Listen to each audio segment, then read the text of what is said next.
Olá, pessoal. Hoje nós vamos falar sobre a reforma do ensino médio, que foi uma reforma muito discutida, né, nos últimos anos, desde 2016 para cá. Infelizmente, não contou muito com a participação da população. A gente vai discutir um pouquinho sobre isso e tentar pensar como é que a psicologia faz parte dessa reforma, né, de que forma a gente pode participar disso, fazer algumas reflexões críticas, inclusive, sobre todo esse processo. Então, reforma do ensino médio, o que a psicologia tem a ver com isso, né? Sou Carla Fiais, professora da disciplina de psicologia escolar. Então, está aqui compartilhando. Então, a reforma do ensino médio foi uma reforma que iniciou com a medida provisória número 748 de 2016, sancionada pelo presidente da República na época, Michel Temer, que foi sancionada em fevereiro de 2017, né? Então, em 2017, ela se tornou lei, né, a Lei 13.415, e acabou alterando a Lei de Diretrizes e Bases da Educação Nacional, que a gente chama de LDB ou LDBEM, né? Então, algumas orientações que existiam referentes à educação que a gente tinha até então foram modificadas a partir dessa Lei 13.415. E assim, o que vem, né, de fundamental, que foi tão discutido? A partir de agora, a gente vai ter uma nova organização curricular, né, que contempla uma base nacional comum curricular, que é chamada de BNCC, né, e para os alunos do ensino médio, vai haver uma oferta de diferentes possibilidades de escolhas para os estudantes, né, que são chamados de itinerários formativos. Então, é muito importante a gente entender isso, assim, que os alunos do ensino médio, a partir de agora, eles têm uma base nacional comum curricular, né, que é comum a todos os estudantes, e eles têm que escolher o itinerário que eles vão seguir, né? E aí a gente vai entender mais ou menos o que é isso, tá? A Base Nacional Comum Curricular é um conjunto de orientações que norteia a elaboração dos currículos de referência das escolas, das redes públicas e privadas de todo o país, né? Todo mundo, todas as escolas têm que seguir a Base Nacional Comum Curricular. Isso para a educação básica, né? E a educação básica é constituída desde a educação infantil, passando pelo ensino fundamental 1, ensino fundamental 2 e o ensino médio também. Então, a BNCC dá referência, né, da orientação para o ensino de todas essas etapas da educação básica, tá? Então, dentro dela, tem alguns conhecimentos que são essenciais, né, para cada uma dessas etapas aprenderem, as competências, quais são as habilidades e aprendizagens pretendidas, tanto para as crianças quanto para os jovens, né, em cada uma dessas etapas. Então, é uma referência comum que é obrigatória para todas as escolas de educação básica, né? Nenhuma delas pode se abster dessas orientações e de cumprir essas recomendações do que deve ser aprendido em cada uma das séries, de cada uma das etapas, né? A carga horária da BNCC é de até 1.800 horas, né, no caso do ensino médio. E aí, então, no ensino médio, os alunos têm que ter uma carga horária referente à Base Nacional Comum Curricular, que é, ao todo, um total de 1.800 horas máximo, e a outra parte, que seria equivalente a 40% do tempo, em torno dos itinerários formativos, né? Que é o que eles vão escolher. Aqui eu queria mostrar para vocês uma propaganda do governo que passou, né, muito no ano passado. A gente vai assistir ela e depois a gente discute. Novo ensino médio. O que vai mudar? Tudo bem? Olá, tudo bem? Sejam bem-vindos. Olá, vamos sentar. É verdade que eu vou poder fazer escolhas no meu currículo? Sim, claro. Mas eu ainda não sei que profissão seguir. Não precisa escolher a profissão agora, apenas a área de conhecimento. E se eu quiser fazer um ensino técnico? Aí basta escolher uma das formações técnicas oferecidas pela sua escola. Novo ensino médio, aprovado por 72% dos brasileiros. Então, como vocês podem visualizar ali, né? Vocês já devem ter visto essa propaganda. Então, vem falando assim que existe uma base comum e uma parte que vai ser escolhida pelo aluno. Então, quais são a parte que é comum, né? Então, na base nacional comum, que é até, que a gente falou, né, que é até 1.800 horas do currículo, né, ao longo dos 3 anos, as disciplinas obrigatórias são matemática, português e inglês, né? Assim, sendo que o inglês, ele vai ser obrigatório a partir do 6º ano do ensino fundamental, né? Não todos os anos da educação básica, a partir do 6º ano do ensino fundamental. Então, ele entra aqui no ensino médio também. A escola também pode oferecer outras línguas, né? A oferta de outras línguas estrangeiras, mas na realidade a gente sabe que é muito difícil, né, o acesso a outras línguas, então basicamente o inglês é obrigatório. E aí no caso dos grupos indígenas é preservado, né, a eles o direito à língua materna, né? Então eles não são obrigados a estudar inglês, né, e sim a própria língua, né? Então eles podem estudar matemática, a língua deles materna. Então essas são as disciplinas obrigatórias ao longo dos 3 anos. Além delas, né, a BNCC também orienta que os alunos aprendam, né, estudem história, geografia, biologia, física, química e literatura ao longo dos 3 anos, né? Então a carga horária é menor, né, porque não vão ser 3 anos tendo todas as disciplinas, mas tendo as disciplinas apenas, essas disciplinas aqui, ao longo dos 3 anos elas têm que aparecer, né? E educação física, artes, filosofia e sociologia vão ser obrigatórias também, que foi uma grande discussão que estava tendo, que havia a intenção de tirar essas disciplinas como obrigatórias no ensino médio. Então, a partir de agora, né, foi feita uma série de emendas, né, nesse primeiro texto, diz que esse texto ele passou por cerca de 567 emendas, né, tanto de deputados quanto de senadores. Então, acabou que ficou com essas disciplinas, mas a gente vai ver mais ou menos como é que elas vão ser vistas, né? No primeiro texto, né, dessa medida provisória, essas disciplinas tinham sido eliminadas, e aí elas voltaram para o texto. Mas a gente vai ver como é que elas vão aparecer. E quais são esses itinerários formativos, né, que os alunos podem escolher? Então, tem aquelas disciplinas básicas e tem os itinerários que eles podem escolher. É um conjunto, né, os itinerários formativos são um conjunto de disciplinas, projetos, oficinas, núcleos de estudo, entre outras situações de trabalho que os estudantes poderão escolher no ensino médio. O foco, né, desses itinerários são nas áreas de conhecimento e na formação técnica e profissional. Tá? Então, aqui, o primeiro itinerário seria matemáticas e suas tecnologias. O segundo, linguagens e suas tecnologias. O terceiro, ciências da natureza e suas tecnologias. Ciências humanas e sociais aplicadas e formação técnica e profissional, né? Que seriam os 5 itinerários possíveis que os alunos podem escolher, tá? Então, esse aqui a gente pode observar que ele tem um cunho um pouco diferente dos outros, né? Porque os outros estão baseados em disciplinas, né, tradicionais, específicas, matemática, de certa forma, português. Aqui a gente pode pensar em biologia, física, química. E aqui a gente pode pensar aqui em geografia ou, né, história. Então, seriam essas disciplinas que quem escolher, né, ir para uma dessas aqui vai ter aula dessas disciplinas específicas aqui, né? A formação técnica e profissional vai variar de escola para escola, de acordo com o que tenha, né? Então, por exemplo, vai ter um curso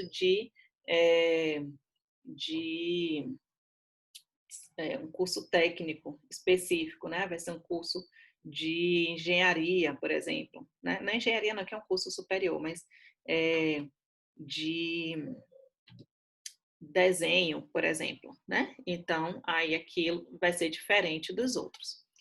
Só que tem uma questão, né, importante, que as redes de ensino vão ter autonomia para definir quais itinerários formativos vão ofertar.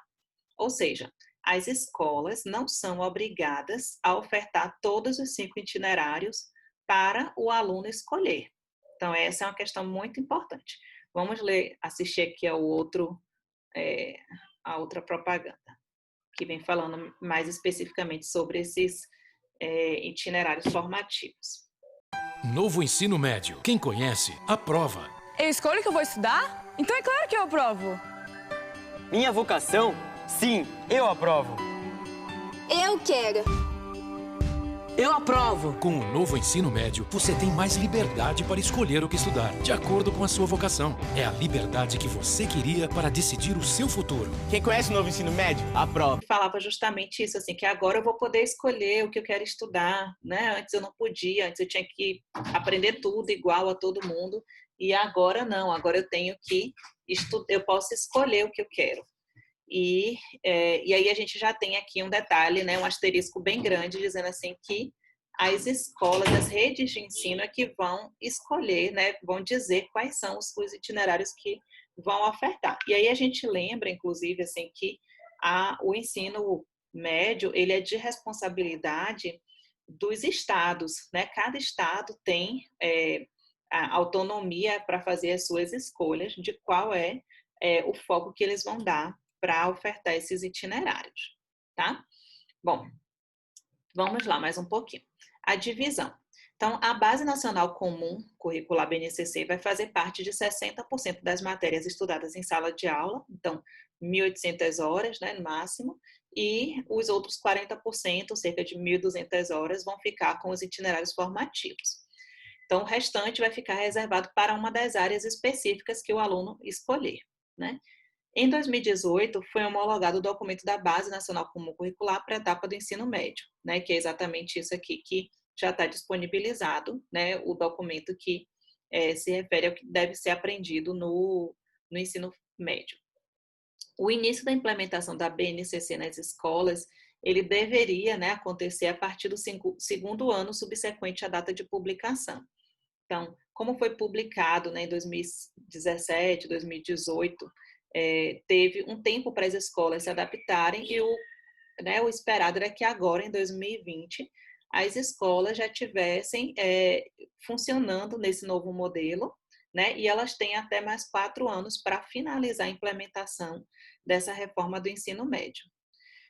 Uma questão importante também com essa reforma é que profissionais, agora com notório saber, vão poder dar aula no ensino médio sem terem diploma de licenciatura. Antes era obrigatório que os profissionais, né, que os professores fossem licenciados, ou seja, fizessem um curso específico em licenciatura. Agora, os professores, pelo menos os que vão trabalhar na área de formação técnica e profissional, podem ser profissionais com notório saber, ou seja, que tenham tido uma experiência, né, em educação, ou que já trabalharam naquela área, então eles podem comprovar que tem esse notório saber e assim serem contratados pelas escolas para dar aula, né? Então, eles têm que dar conteúdos de áreas afins à sua formação ou experiência profissional, que sejam atestados por titulação específica ou prática de ensino em unidades educacionais da rede pública ou privada ou das corporações privadas em que tenham atuado. Esses profissionais podem, né, ao longo do tempo, fazer uma complementação pedagógica, né, ou seja, aprender a dar aula para poder dar essas aulas no ensino médio. Mas, enfim, já fica claro que não é obrigatório mais ser formado, né, em licenciatura ou pedagogia para poder dar aula no ensino médio, desde que comprove que tem experiência.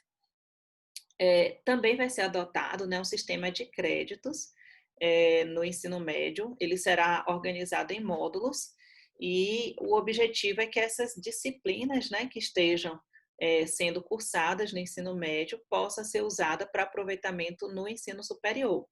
Isso estimularia a continuidade dos estudos, né? O aluno já aprendeu certas disciplinas aqui e vai poder utilizar isso lá na frente na universidade.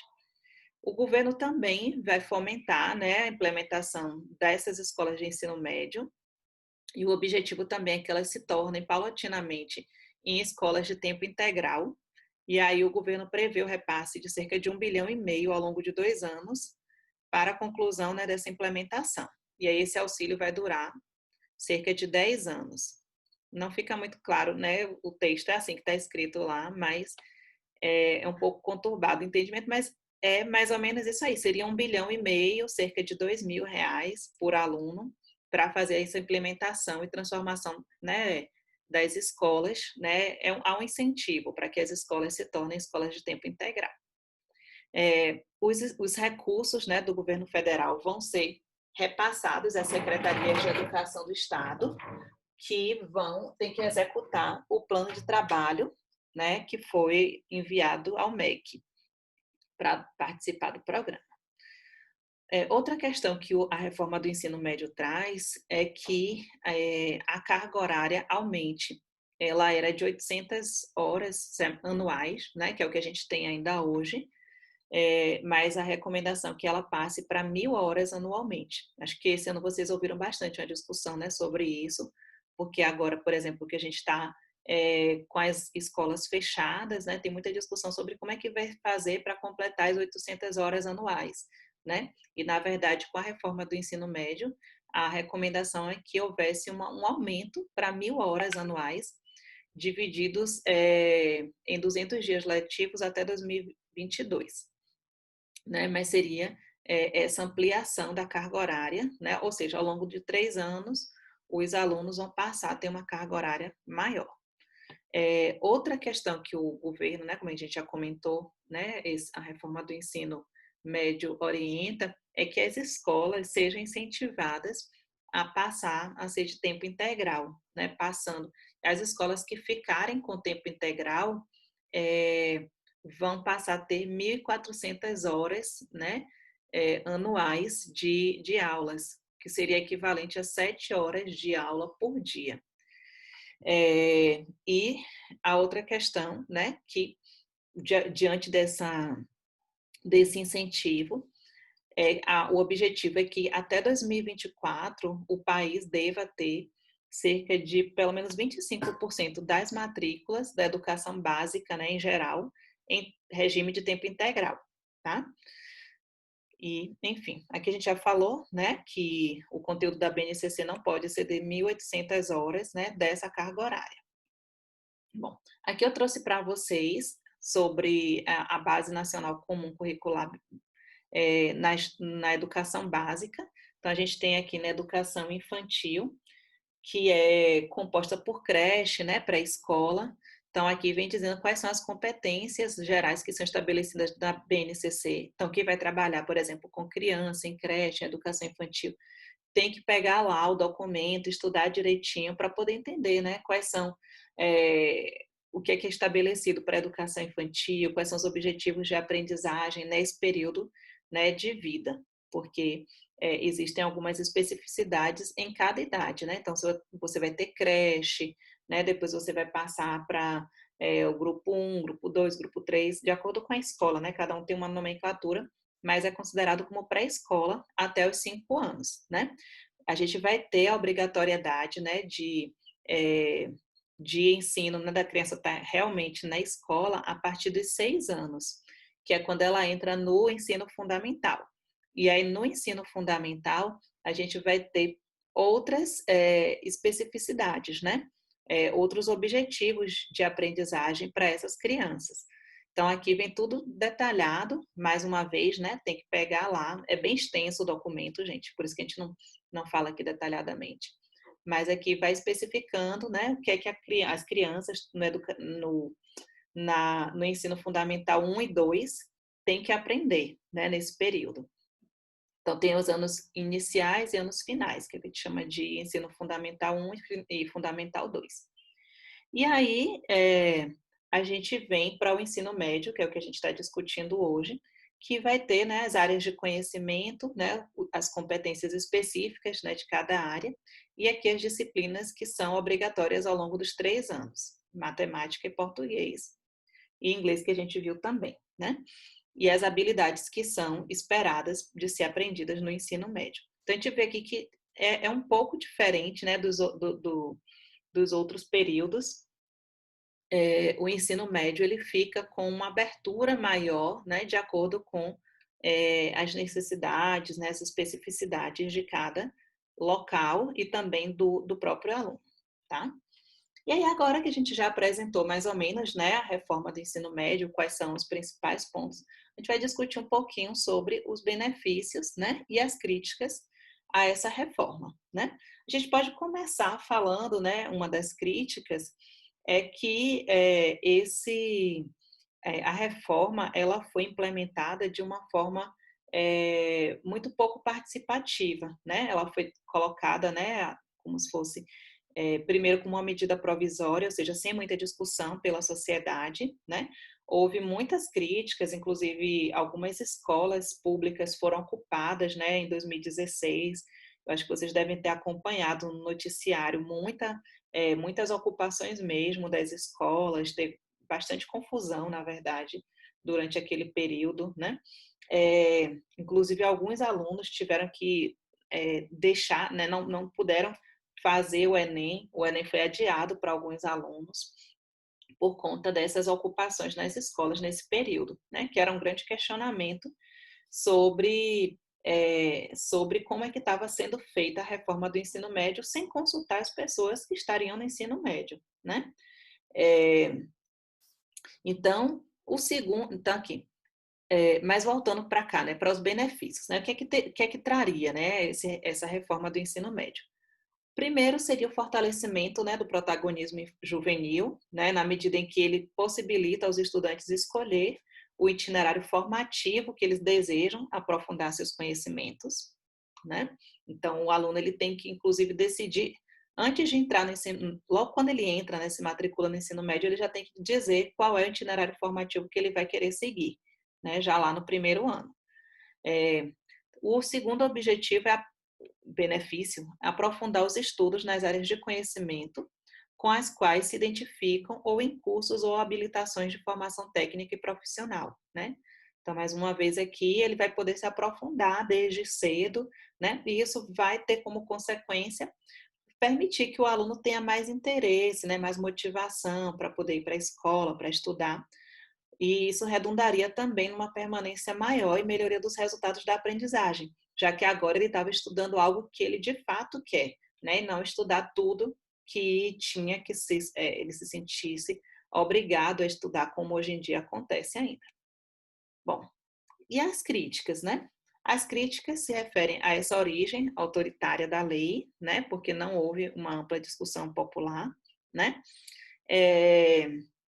A lei também afirma, né, a necessidade de tornar o ensino médio mais atrativo aos alunos devido à baixa qualidade do ensino médio ofertado no país e aos altos índices de abandono e reprovação, né? E isso melhoraria com a oferta específica na decisão do aluno, logo de cara, para o que é que ele quer de fato estudar no ensino médio, já pensando de repente até no seu futuro, né? Só que quando você fala que esse aluno ele abandona, né, a escola, reprova porque ele não escolhe o que ele quer estudar, você acaba desconsiderando vários outros aspectos que estão envolvidos na questão do abandono e da reprovação. Quais sejam, né? Infraestrutura inadequada das escolas, a gente já discutiu isso bastante, né, na nossa disciplina, vendo que muitas escolas não têm laboratório de informática, não têm biblioteca, não tem espaço de educação física, algumas escolas não têm nem banheiro, né? Então a gente começa por aí, né? Então fica meio complicado às vezes a gente discutir um pouco mais, né? Fazer qualquer outra, né, comentário a mais disso. Então existe uma infraestrutura muito comprometida na maior parte, né, das escolas, principalmente nas escolas dos interiores, né? A questão da carreira dos professores, os salários, né, que são sempre salários defasados, desvalorizados, a forma de contratação, né, que a gente tem de professores, que muitas vezes é uma contratação que não tem uma vinculação, né, efetiva, não garante os direitos trabalhistas adequados, faz com que muitas vezes alguns professores trabalhem em várias escolas. Eu conheço professores, por exemplo, né, que trabalham de manhã, de tarde e de noite, né? E a gente se pergunta, mas como é que você prepara a aula, né? Como é que você estuda?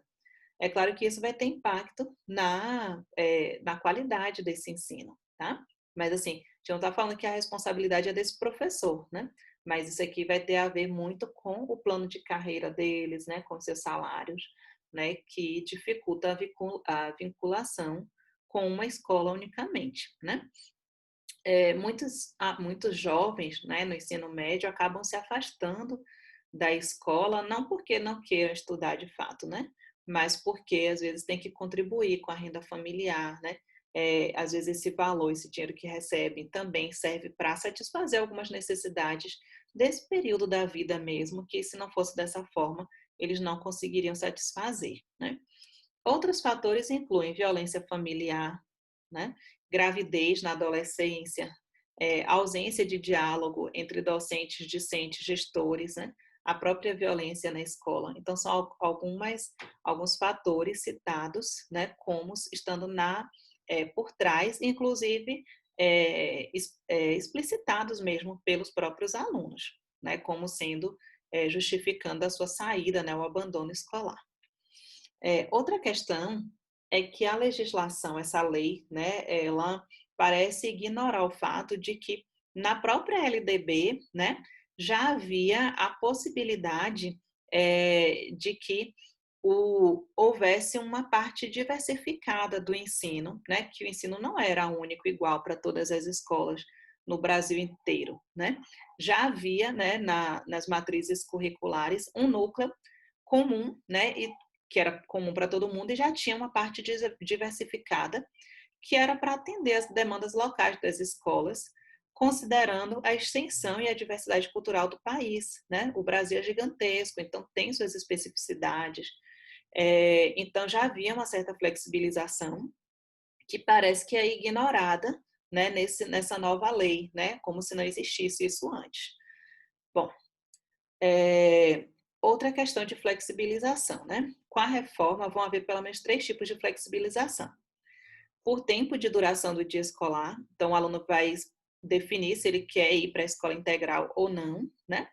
Vai ter flexibilização por estado, porque cada estado vai definir quais serão os itinerários ofertados, né?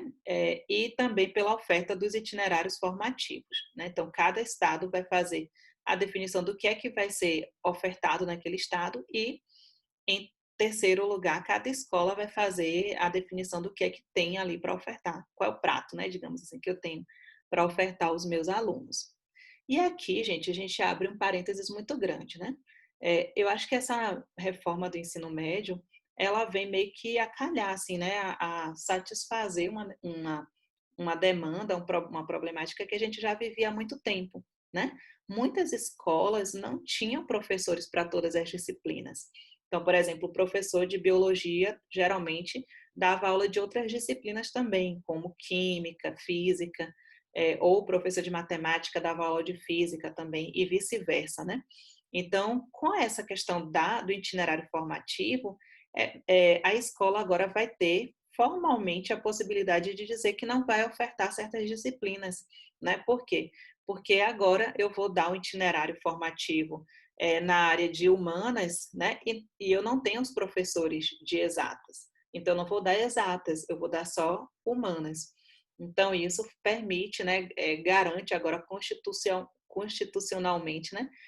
Inclusive, a não contratação de certos grupos, né? De certos professores. Os itinerários formativos serão organizados de acordo com a relevância para o contexto local e a possibilidade dos sistemas de ensino, né? Aqui já entra o que eu acabei de falar. Se o sistema de ensino não tem aquele professor, ele não vai ofertar aquele itinerário, né? E também vai ser escolhido de acordo com a demanda local. Se a demanda local é para que tenham pessoas que possam trabalhar numa indústria, né? Tem na indústria química, então vamos ofertar só o itinerário naquela área, né? Ou itinerários que agradem, né? Que sejam úteis para aquela área. Então, essa questão da flexibilização, que o aluno tem uma liberdade grande para escolher, ela é um pouco de caô, né? Cada estado não será obrigado a oferecer os 5 itinerários, mas deverá incluir pelo menos um. Tá? Ok? A escolha de um ou mais itinerários é definida pelo aluno, mas deve-se considerar que a definição dos arranjos curriculares a serem definidos por um dado ente federativo é prerrogativa desse, não do aluno, como apregoado pela propaganda oficial, né? Ou seja, o aluno pode escolher, mas ele vai escolher o que tem para ser escolhido, né? Se ele não quiser, ele vai procurar em outra escola, né? Se outra escola tiver, obviamente. Quais itinerários serão ofertados, né? os conselhos estaduais de educação de cada ente podem ser pressionados para oferecer prioritariamente ou em maior número itinerários formativos mais afinados com a perspectiva dos interesses econômicos. Então, por exemplo, oferecer mais ciências naturais, matemática, linguagens e educação profissional, né? Alinhando-se com isso, né, a expectativa de melhoria dos índices obtidos em avaliações de caráter internacional como o PISA, tá? Então, a gente já viu também no início desse semestre, que o PISA é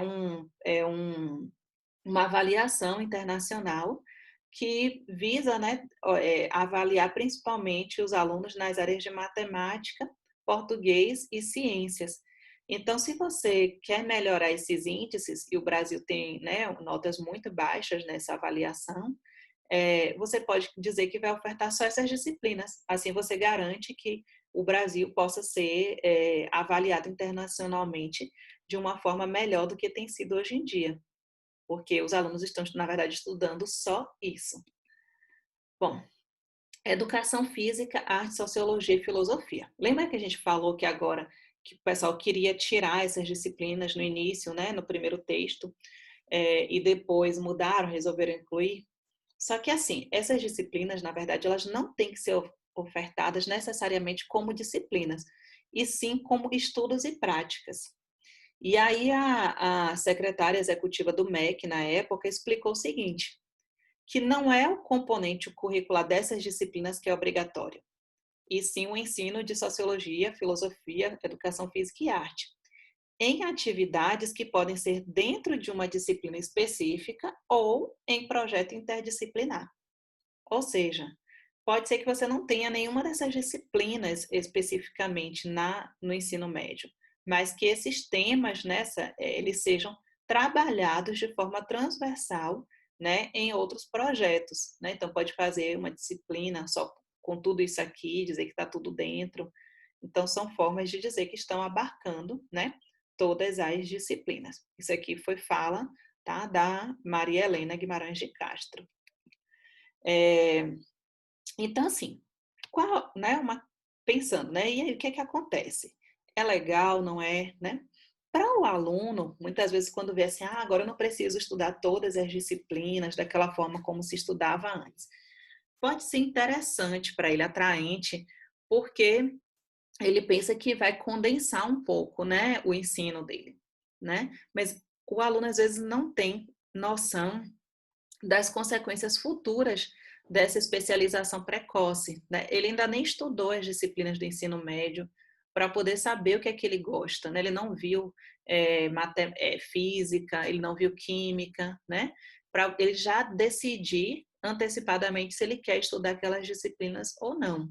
Então, ele já tem que escolher precocemente qual é a área que ele vai atuar. E a gente vê hoje em dia que muitos alunos, às vezes, quando terminam o ensino médio, ainda não sabem o que é que eles querem fazer no ensino superior.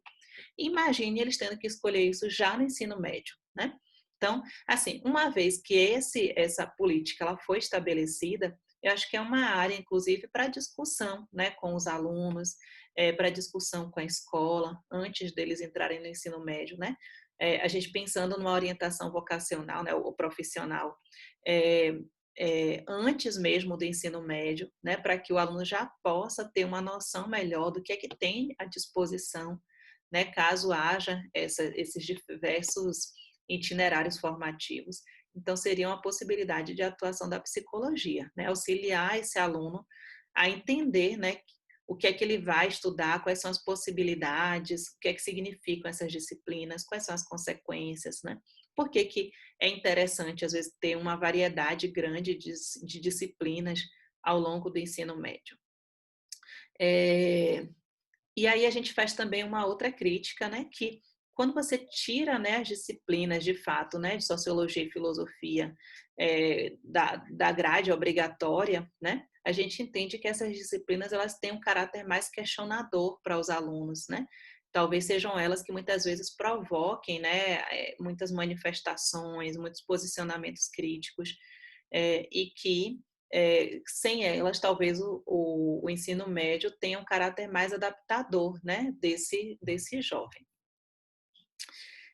Outra questão, né? Quando a gente faz essa separação, né, entre uma parte de formação comum a todos os alunos, né, e com o, né, da Base Nacional Comum, da BNCC, e outra diversificada, né, em itinerários formativos, você promove entre os alunos um acesso fragmentado, né, aos conhecimentos, né, que antes eram vistos por todos. Agora, cada um vai escolher de uma forma diferenciada.